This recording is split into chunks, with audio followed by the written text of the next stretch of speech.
एक बात मैं आपको बता दूं कि आज कप्तान साहब सामने आए, आपको तस्वीर दिखी रही है पीछे शान मसूद साहब की, जिन्हें टेस्ट क्रिकेट में कप्तान बनाया गया है। अब बाबर आजम की पोजीशन को लेकर भी बात हुई कि बाबर आजम की पोजीशन के साथ कुछ छेड़छाड़ हो गई कि बाबर आजम क्या आप उनको बैटिंग ऑर्डर में थोड़ा नीचे भेजेंगे, क्लियर हो गया। वहां पे बोला कि भाई बाबर आजम ने हमारे लिए कंसिस्टेंटली परफॉर्म किया है और वो 4 नंबर पे खेलेंगे, 4 नंबर से उनकी कोई पोजीशन छीन नहीं सकता।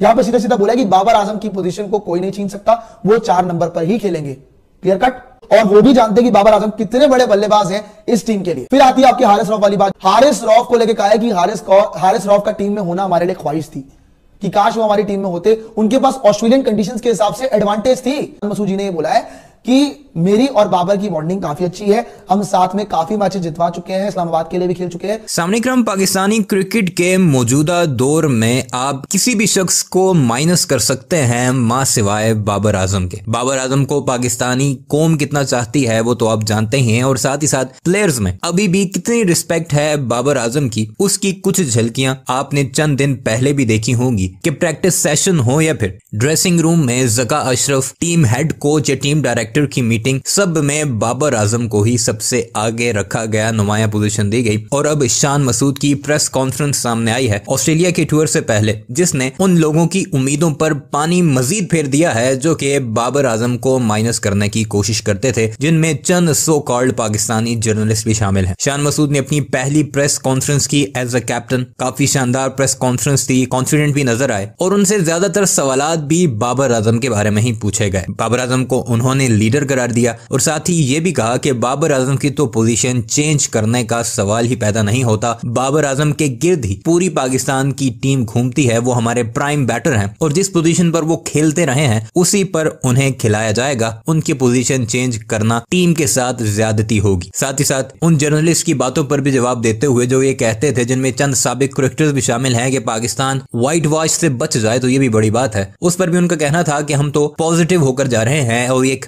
बड़ा चैलेंजिंग टूर है पाकिस्तान क्रिकेट टीम के लिए, क्योंकि ऑस्ट्रेलिया जो कि पिछला वर्ल्ड टेस्ट चैंपियनशिप की विनर भी है और दुनिया की टॉप क्लास टीम है, और साथ ही साथ उस कंडीशंस में जो कि उनका होम ग्राउंड है, एक बड़ा चैलेंज रहेगा पाकिस्तान टीम के लिए। लेकिन हम बड़े पॉजिटिव होकर जाएंगे और इसमें कोई शक नहीं, ये टूर पाकिस्तान के लिए बड़ा चैलेंजिंग होगा। उसकी वजह यह है कि पाकिस्तान की टीम एक बार फिर रीबिल्ड हो रही है, चंद नए चेहरे भी शामिल हो रहे हैं, पाकिस्तान की बॉलिंग स्ट्रेंथ भी वो नहीं रही जो पहले हुआ करती थी, नसीम शाह भी आउट है, हारिस रऊफ जिनकी जरूरत थी वो भी नहीं है, तो देखना ही होगा कि पाकिस्तान इस चैलेंज से किस तरह निपटता है। खैर, बाबर आजम के बारे में उन्होंने जो बातें की उस पर हमारे पड़ोसी मुल्क भारत का मीडिया क्या कुछ कह रहा है, आइए आपको दिखाते हैं। एक बात मैं आपको बता दूं कि आज कप्तान साहब सामने आए, आपको तस्वीर दिखी रही है पीछे शान मसूद साहब की, जिन्हें टेस्ट क्रिकेट में कप्तान बनाया गया है। ये बड़ी रिस्पॉन्सिबिलिटी दी है, इनका एक्सपीरियंस टेस्ट क्रिकेट में 30 मैचेस का है, ठीक ठाक एक्सपीरियंस है। अब वहां पे अगर डिलीवर कर गए तो पाकिस्तान का ये जो मूव है ना इनको कप्तान बनाने का, ये सबसे बेहतर साबित हो जाएगा। लेकिन प्रेस कॉन्फ्रेंस में बड़े पॉजिटिव लगे हैं और आपको हम यही बताने आए कि प्रेस कॉन्फ्रेंस में क्या क्या बातें हुई हैं। अभी कुछ ही देर पहले प्रेस कॉन्फ्रेंस खत्म हुई, लगभग 15 से 20 मिनट पहले प्रेस कॉन्फ्रेंस आपकी एंड हुई थी और ऑलमोस्ट 45 से 50 मिनट प्रेस कॉन्फ्रेंस चली, जिसमें बहुत सी बातें हुई, हारिस रऊफ को लेकर बातें हुई, नसीम शाह को लेकर बातें हुई, बाबर आजम की कैप्टनसी जो गई है उसके बारे में भी चर्चा की गई है और शान मसूद को जो कप्तानी मिली है उस पर उनका क्या कहना है, क्या वो कॉन्फिडेंट है इस टीम के साथ, क्या वो सोच रहे हैं कि ऑस्ट्रेलिया में जाके ऑस्ट्रेलिया को ये हरा सकते हैं। बहुत चीजों को लेके शान मसूद ने जवाब दिए हैं। शान मसूद की प्रेस कॉन्फ्रेंस से क्या क्या बातें निकल के आई हैं जो कि इंपॉर्टेंट रही है। सबसे पहले जो बड़ी चीज जो सामने आई कि भाई ओपनर्स, आपकी टीम के पास ओपनर्स के ऑप्शन भाई कई सारे हैं, इमाम उल हक उसमें ऑप्शन है, आपके अब्दुल्ला शफीक उसमें ऑप्शन है और आपके पास सैम अयूब भी ऑप्शन है। तो आप ओपनिंग पेयर के लिए किसके साथ जाना चाहोगे? तो उसमें शान मसूद साहब ने कहा कि इमाम और अब्दुल्ला ने हमारे लिए काफी समय से टेस्ट क्रिकेट में ओपनिंग में अच्छा किया है, तो हम ज्यादा कुछ चेंज नहीं करना चाहेंगे। तो मतलब आपका क्लियर तो ये हो चुका है कि ऑस्ट्रेलिया के खिलाफ जब आप खेलने वाले हैं तो आपका जो ओपनिंग पेयर है मोस्ट प्रोबेबली इमाम उल हक और अब्दुल्ला शफीक का ही दिखने वाला है। तो चांसेस बड़ी कम है कि ओपनिंग पेयर चेंज किया जाए और यंगस्टर सैम अयूब को आप चांस दें। दूसरी स्टेटमेंट पे आप गौर कीजिए, जो दूसरी बात शान मसूद ने कही है वही है गौर करने वाली, क्योंकि हारिस रऊफ को लेकर मैं आपको याद दिला दूं, कल एक प्रेस कॉन्फ्रेंस चल रही थी जहां पे एक और बड़ा बयान आया, उसके बारे में भी आपसे बात करेंगे, लेकिन पहले ये चीज पढ़ लेते। हारिस रऊफ हमारी ख्वाहिश थी, उनके पास ऑस्ट्रेलिया के कंडीशंस के हिसाब से एक एडवांटेज थी, पर वो अवेलेबल नहीं है। अब उनसे सवाल पूछेगा कि भाई हारिस रऊफ जो आपके लिए इतने जबरदस्त गेंदबाज थे, ऑस्ट्रेलियन कंडीशंस पे शानदार साबित हो सकते थे, तो क्या आपको उनकी कमी खलेगी?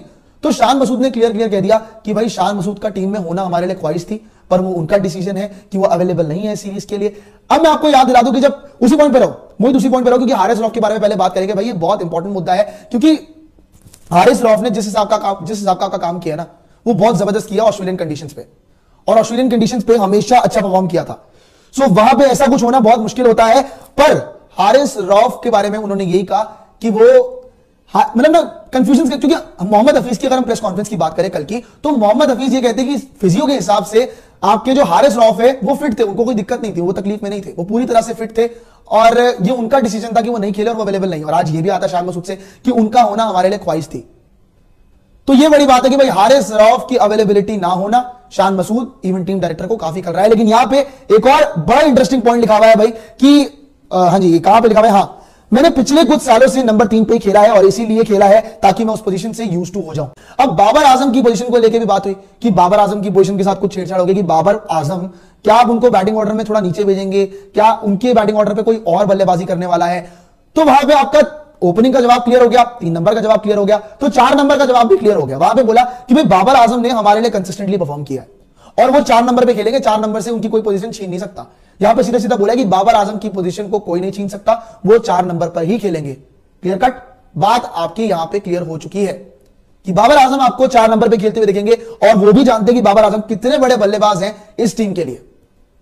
फिर आती है आपकी हारिस रऊफ वाली बात, जो हम थोड़ी देर पहले डिस्कस कर रहे थे कि हारिस रऊफ को लेकर कहा है कि हारिस रऊफ का टीम में होना हमारे लिए ख्वाहिश थी कि काश वो हमारी टीम में होते। उनके पास ऑस्ट्रेलियन कंडीशंस के हिसाब से एडवांटेज थी, क्योंकि जो पेस है उनके पास, उन कंडीशंस में वो बीबीएल भी खेल चुके। वैसे मैं आपको बता दूं, याद दिला दूं, वहां पे काफी खेल चुके, काफी तजुर्बा है। तो हारिस रऊफ आपके लिए बड़ा पैतरा साबित हो सकते थे, लेकिन हारिस रऊफ ने खुद ही बैकआउट कर लिया। फिजियो क्लियर करते हैं कि वो फिट थे, उन्होंने खुद से ही बैकआउट किया है। तो बड़ी कंफ्यूजन है। मतलब ये तो सीधी सीधी बात हुई ना कि कल की प्रेस कॉन्फ्रेंस में मोहम्मद हफीज साहब ने हारिस रऊफ को झूठा ठहरा दिया, फिजियो ने भी झूठा ठहरा दिया कि हारिस रऊफ तो झूठ बोल रहे थे। सही बात है ना।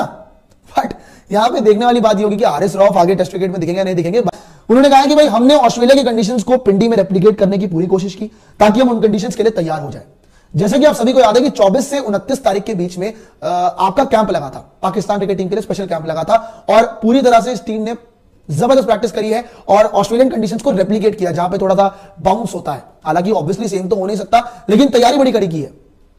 तो आपने ये चीज बेहतर करी। आपके पास युवा गेंदबाज थे जिनको बहुत ज्यादा तजुर्बा मिला होगा उन कैंप्स का, स्पेशल कैंप्स का। वहां पे इन्होंने ये भी बताया कि कुछ डोमेस्टिक क्रिकेट के कुछ बॉलर्स को भी बुलाया था, उनकी भी तैयारी हुई, उनकी भी गलतियों पे उन्हें सुधारा गया। तो आप अपना फ्यूचर भी तैयार कर रहे हैं। तो ये पीसीबी की तरफ से जो मूव आया है ये बहुत अच्छा है कि डोमेस्टिक क्रिकेटर्स पे भी अपने बहुत फॉलो कर रहे हैं, उनके लिए उनको बढ़ावा दे रहे हैं कि भाई आप भी अच्छा कीजिए, आपके लिए भी मौका आगे जाके बन सकता है। उनकी गलतियों पे भी काम किया जा रहा है। सो ये चीज सबसे ज्यादा बेहतर निकल के आई है इस प्रेस कॉन्फ्रेंस से। आगे वही चीज आई है कि भाई मेरा बाबर के साथ हमेशा अच्छा रिलेशन रहा है, हमने साथ मिलकर टीम को कई बार मैचेस जितवाए हैं। उनसे पूछा गया कि भाई आपका बाबर आजम के साथ कैसी बॉन्डिंग है। कल आपको याद दिला दूं कि मोहम्मद हफीज साहब ने बोला था कि शान मसूद और बाबर आजम के बीच बहुत अच्छी बॉन्डिंग है। इन दोनों खिलाड़ियों के बीच जो बॉन्डिंग है काफी अच्छी रहती है। एंड आज ये शान मसूद साहब ने भी बोला, शान मसूद जी ने ये बोला है कि मेरी और बाबर की बॉन्डिंग काफी अच्छी है, हम साथ में काफी मैचेस जितवा चुके हैं, इस्लामाबाद के लिए भी खेल चुके हैं।